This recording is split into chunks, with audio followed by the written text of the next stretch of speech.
Welcome to the Honeymoon Mindset podcast, discussing topics to give you tips and tools so you can choose to live your relationship with a honeymoon mindset. Here are your honeymoon mindset experts, James and Beth. Hello, everybody. Welcome to another episode of Honeymoon Mindset. I went around what to do for today's episode. There's a lot of great topics out there. A lot of great things to talk about, places to go, but nothing really stuck to me except for one thing.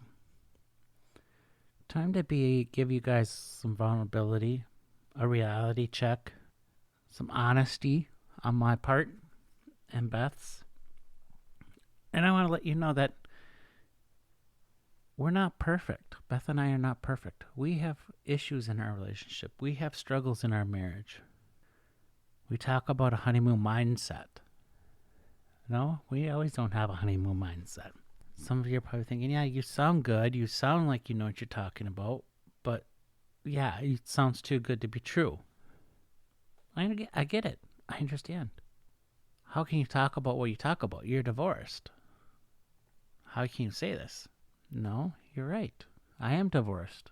I am remarried. What I know now, what I've done, have done to improve myself, to learn, to educate me, that is the difference now versus my first marriage. My first wife said, yeah, I should go in counseling. I argued with her on that. There's a lot of things I probably would have done different in my first marriage. Would have changed things? I don't know. I'm not going to go back and play Monday quarterback. But going through my first marriage has opened my eyes to who I am.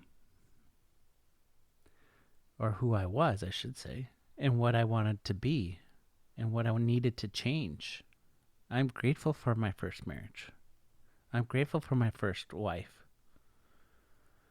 First off, we had 5 beautiful, great, intelligent, wonderful kids. I would not trade those kids for anything. I love my kids. No, I wasn't the perfect dad. I had problems. I had issues. Some of these talks I talk about on the podcast scare me that I was that way. Some of the stuff they tell me I don't remember because I just spaced it out and I don't remember because that's the power of the brain. The brain chooses what remembers and doesn't remember. Or they'll say something and it jogs my memory and it's like, oh yeah, you're right. I did do that. I'm so sorry. I still say sorry to my kids for stuff in the past. In general, specifically. Yes, I've said sorry to my first wife for things back in the past. It may not mean nothing to her. That's fine. I mean, but it was a learning. It's growing. And to say things would be different or would have had different outcome, I don't know. I really don't know. But what I've done since then and have changed and have improved on me is the difference. The stuff Beth and I go through isn't always great. No, I don't do notes to Beth every day. No, I don't buy her flowers every week or every day. No, I'm not the saint of a guy. Yes, I fall flat on my face. Yes, I annoy the heck out of Beth. Yes, I am lazy at times and don't do what I say I'm going to do just because life gets to me. Yes, Beth annoys me. Yes, Beth has things that irritate me and vice versa.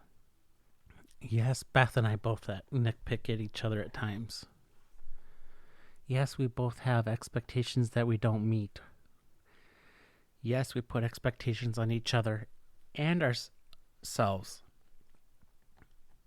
that are unrealistic and upset us. Yes, I have to tell Beth I'm sorry a couple times a day because I mess up, or my slapstick dry humor annoys the heck out of her, frustrates her. And my insecurities every day, they're still there. She puts up with the hopes that one day, eventually, they'll be gone. It's a work in progress. It's never going to be perfect. There's no such thing as perfection in a relationship. Yes, I leave my clothes on the floor. I do pick them up. I mean, I'm not perfect. Beth isn't perfect. So how can we say we have a honeymoon mindset? I can say we have a honeymoon mindset because of love, because of the podcast when we talked about the two types of intimacy, the emotional intimacy, and the physical intimacy. Yes, Beth has a low sex drive. I have a very high active sex drive. But our relationship isn't built or rely on the physical intimacy. It's the emotional intimacy. It's showing up every morning. When I get done getting ready, the very next thing I do is I give my wife a kiss, hug. I say I love you. We'll see you later. I drive school bus. She tells me to drive safe, and I say I will. Why? Because I want to come home to her. She challenges me. She holds me accountable. Beth questions my thinking. She lets me think. I let Beth think. I question her what she thinks. And there's some things I just like, okay, Beth, you gotta do you. You gotta do you. I don't get it. I don't understand it. It frustrates me, but that's just who you are. That's fine.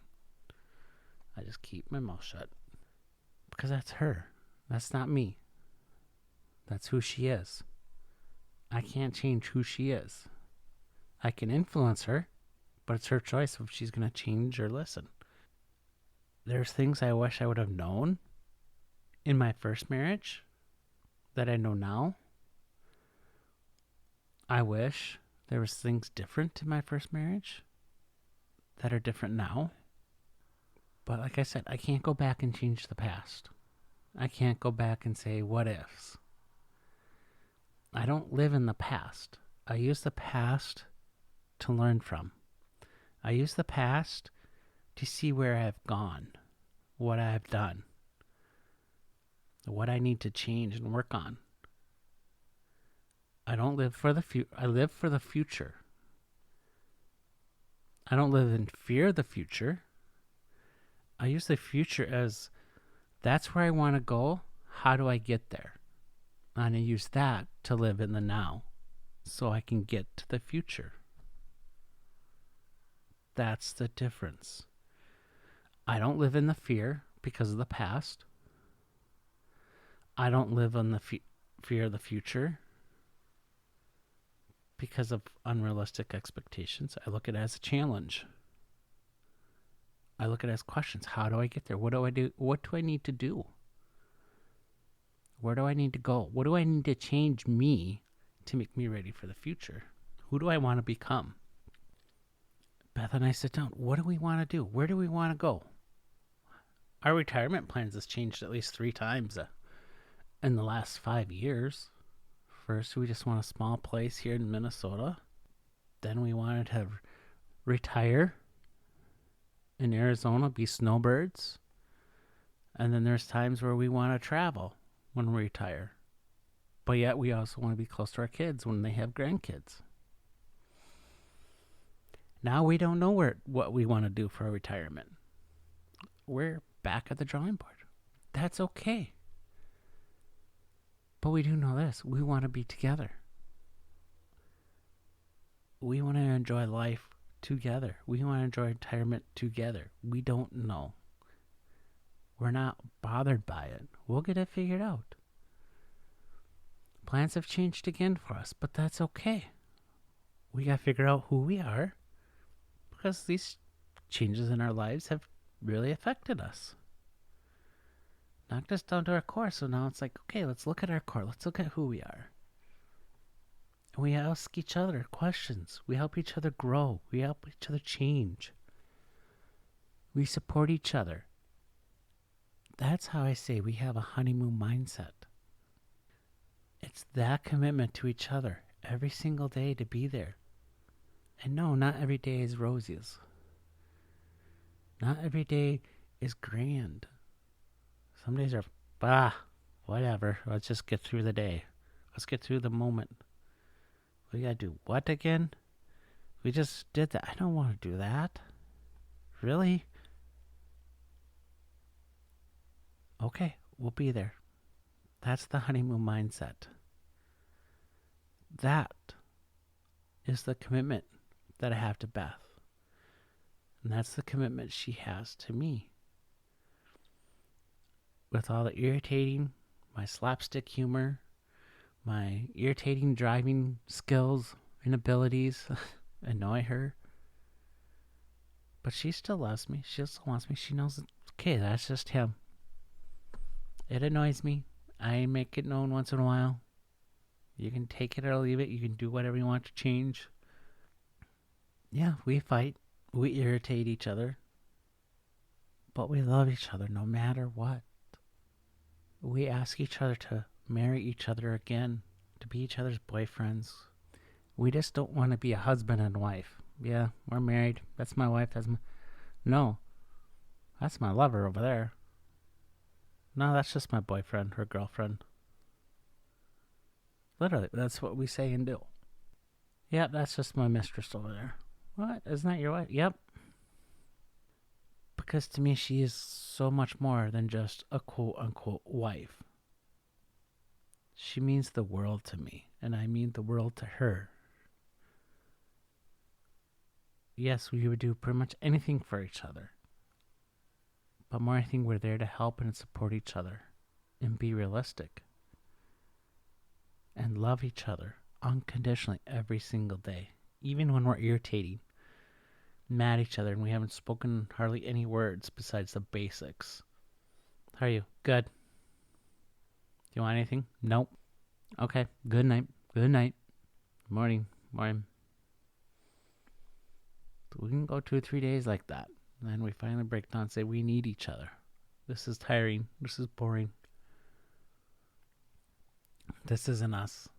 It takes a lot of work at times. But it's worth it. A honeymoon mindset is worth it. So no, most days we get along beautifully. Most days we're there for each other. Most days are good days. And those bad days usually are very short. Minutes, hours. And then we move on.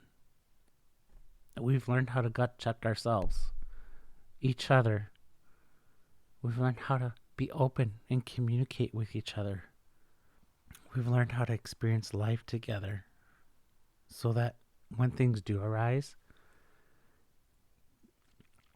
we don't beat around the bush. We're direct. We're honest.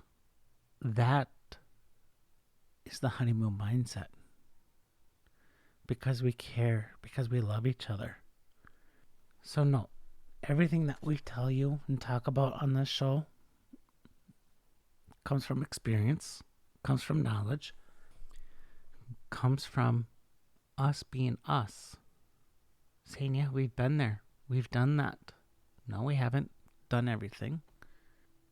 We've yelled in each other's face. We've called each other pretty harsh names at times. We've regretted it. We both have broken trust in each other. We both have hurt each other deeply. We both have lied to each other. But we chose to stop and ask why. Listen to each other. Even though it makes us irritating and upset, pissed off.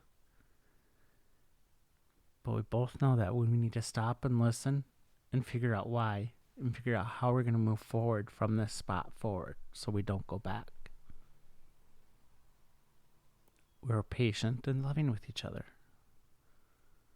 That is a honeymoon mindset. That is how you build that emotional intimacy and the physical intimacy. We both touch each other when we can't stand each other. Why? Because we both want each other to know that we're there. We still love each other no matter what. Honeymoon mindset is a choice for us. Honeymoon mindset is something that we do day in and day out. Just like our marriage is a choice, day in and day out. We don't live in the past. We learn from the past. We look to the past and see, yeah, that's a pattern. How we're going to break it. Yep, that's happened in the past, but it hasn't happened in how many years? It hasn't happened, so it's something that we don't need to worry about or fix. Let's change that memory. Let's change that opinion of others. And let's make new memories.